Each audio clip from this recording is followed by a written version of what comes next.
जय शिव दोस्तों, आशा करते हैं भगवान शिव शंभू की कृपा से आप लोग भी स्वस्थ ही होंगे। तो आइए आज हम लोग कथा का श्रवण करते हैं। ज्येष्ठ शुक्ल पक्ष एकादशी जो निर्जला एकादशी होती है, आज हम लोग उसके कथा का श्रवण करें। तो प्रेम से भगवान श्री विष्णु के जय। भीमसेन पूछते हैं कि हे महाबुद्धि पितामह, मेरी बातें सुने। युधिष्ठिर, कुंती, द्रौपदी, अर्जुन, नकुल, सहदेव ये एकादशी को कभी भोजन नहीं करते। वे मुझसे नित्य कहते हैं कि हे भीमसेन, तुम एकादशी को भोजन मत किया करो। मैं उनसे कहता हूँ कि हे तात, मुझसे भूख सही नहीं जाती।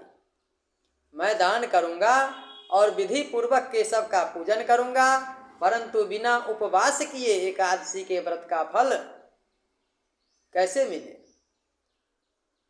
भीमसेन का वचन सुनकर व्यास जी कहते हैं कि जो तुमको स्वर्ग यदि अत्यंत प्रिय हो और नरक बुरा मालूम पड़ता हो, तो दोनों पक्ष की एकादशी को भोजन नहीं करना चाहिए।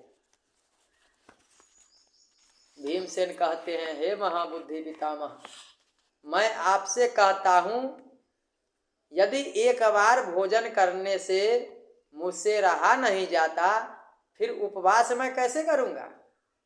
हे महामुनि, वृक नाम का अग्नि सदा मेरे पेट में रहता है। जब मैं बहुत सा अन्न खाऊं तब वह शांत होता है। हे महामुनि, मैं एक उपवास तो कर सकता हूँ जिससे स्वर्ग मिल जाए। उस एक व्रत को मैं विधि पूर्वक करूँगा। इसलिए निश्चय करके आप कोई ऐसा एक व्रत बतलाएं जिससे मेरा कल्याण हो तथा मुझे प्रत्येक एकादशी को उपवास न करना पड़े। व्यास जी कहते हैं, हे नराधिप, तुमने मानव धर्म और वैदिक धर्म सुने, परंतु कलयुग में उन धर्मों के करने की शक्ति मनुष्यों में नहीं है। सरल उपाय, थोड़े धन और कम परिश्रम से महाफल प्राप्त होने की विधि मैं तुमसे कहता हूँ, जो कि सब पुराणों का सार है। दोनों पक्षों की एकादशी का व्रत करता है जो, वह नरक में नहीं जाता। व्यास जी का वचन सुनकर बड़ी भुजा वाले भीमसेन पीपल के पत्ते की तरह कांपने लगते हैं और डर कर कहते हैं कि हे पितामह, मैं क्या करूं। मैं उपवास तो कर ही नहीं सकता।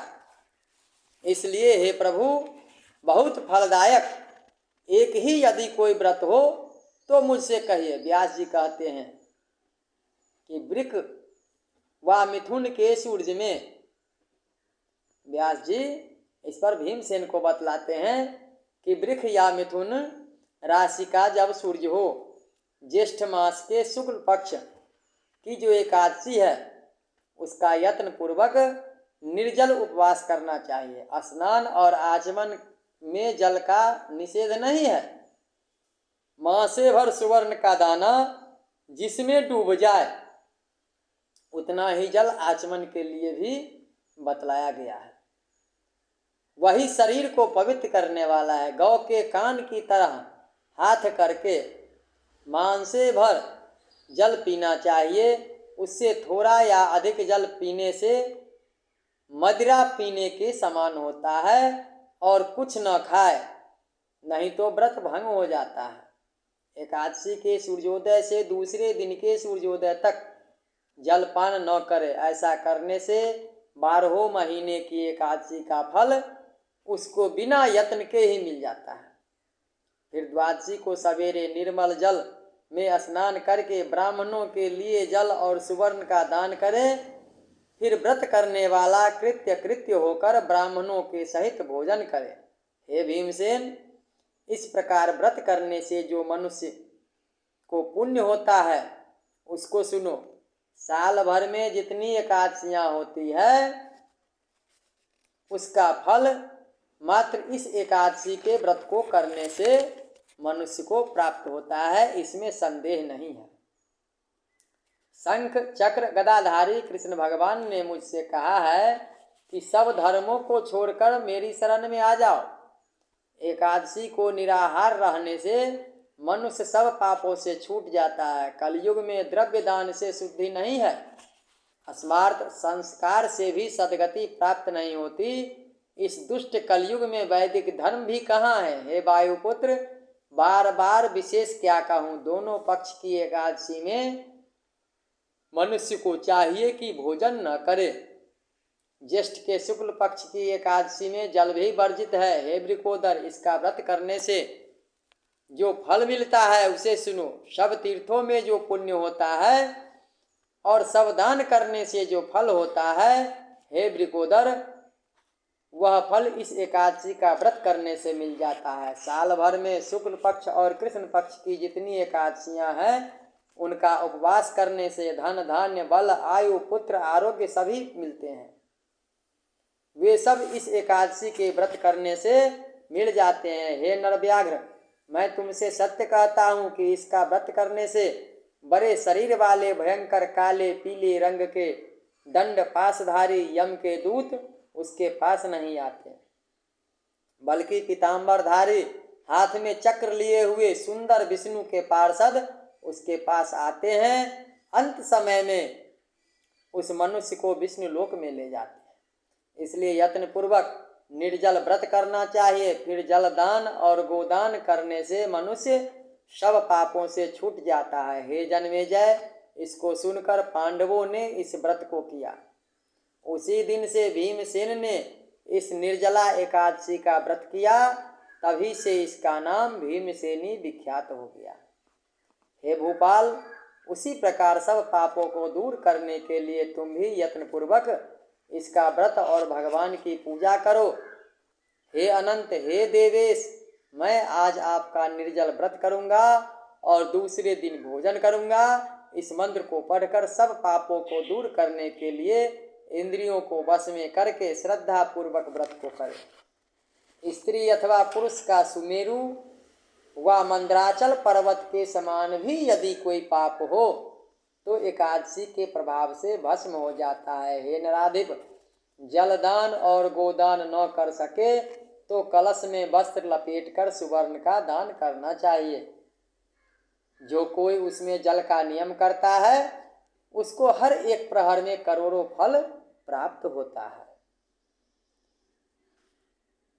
इसी एकादशी के दिन स्नान दान जप होम जो कुछ मनुष्य करता है वह सब अक्षय हो जाता है। यह भगवान श्री कृष्ण जी कहते हैं। हे राजन, जिसने निर्जला एकादशी का व्रत किया उसको और कोई धर्म करने का क्या प्रयोजन है। व्रत करने वाला विष्णु लोक को जाता है। हे कुरुश्रेष्ठ, जो एकादशी के दिन सुवर्ण अन्न वस्त्र का दान करता है वह सब अक्षय होता है। एकादशी के दिन जो अन्न खाता है वह पाप भोगता है। इस लोक में वह चंडाल होकर मरने के अनंतर बुरी गति पाता है। जो ज्येष्ठ मास के शुक्ल पक्ष में एकादशी का व्रत करके दान करे वे परम पद को प्राप्त होंगे। जिन्होंने निर्जला एकादशी का व्रत किया है वे ब्रह्महत्या मदिरापान चोरी गुरु से बैर मिथ्या भाषण इन सब पापों से छूट जाते हैं। हे कौन्ते, निर्जला एकादशी के दिन श्रद्धा और नियम से युक्त स्त्री और पुरुषों का जो विशेष कर्तव्य है उसे सुनो।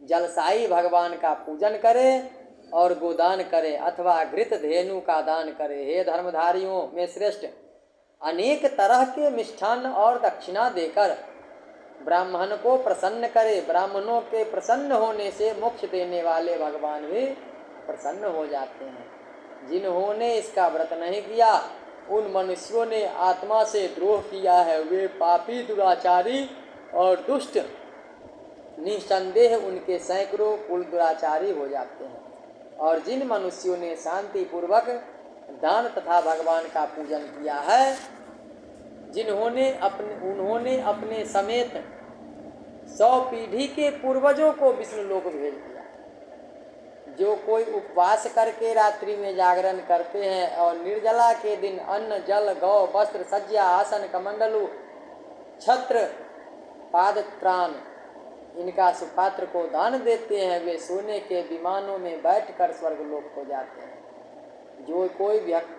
भक्ति से इस कथा को सुनते अथवा कहते हैं वे दोनों निसंदेह स्वर्ग को जाते हैं। मनुष्य को सूर्य ग्रहण में श्राद्ध करने से जो फल प्राप्त होता है वह फल इस कथा को सुनने वालों को मिलता है। दातुन करने से इसका नियम करना चाहिए और द्वादशी के दिन गंध पुष्प जल दीपक आदि से देवताओं के ईश्वर वामन जी का पूजन करना चाहिए। विधि पूर्वक पूजन करके इस मंत्र का उच्चारण करें कि हे देवताओं के ईश्वर, हे इंद्रियों के ईश्वर, हे संसार समुद्र से पार करने वाले, जल से भरे हुए कलश के दान करने से मुझको परम गति दीजिए। ऐसा कहकर ब्राह्मणों के लिए शक्ति के अनुसार कलश देने चाहिए। हे भीमसेन, अन्न वस्त्र छत्र उपानह फल युक्त कलश ब्राह्मण को दान में देना चाहिए। जल और गौ का दान अवश्य करें। फिर ब्राह्मणों को भोजन कराकर मौन से आप भी भोजन करें। इस प्रकार जो पवित्र और पापों को दूर करने वाली इस एकादशी का व्रत करता है वह सब पापों से छूट जाता है, इसमें कोई संदेह नहीं है। तो प्रेम से भगवान श्री विष्णु की जय। तो आप लोग वीडियो को लाइक करें तथा चैनल को सब्सक्राइब करें और अधिक से अधिक शेयर करें ताकि सभी लोग इस एकादशी व्रत की कथा का श्रवण करें। जय श्री कृष्ण।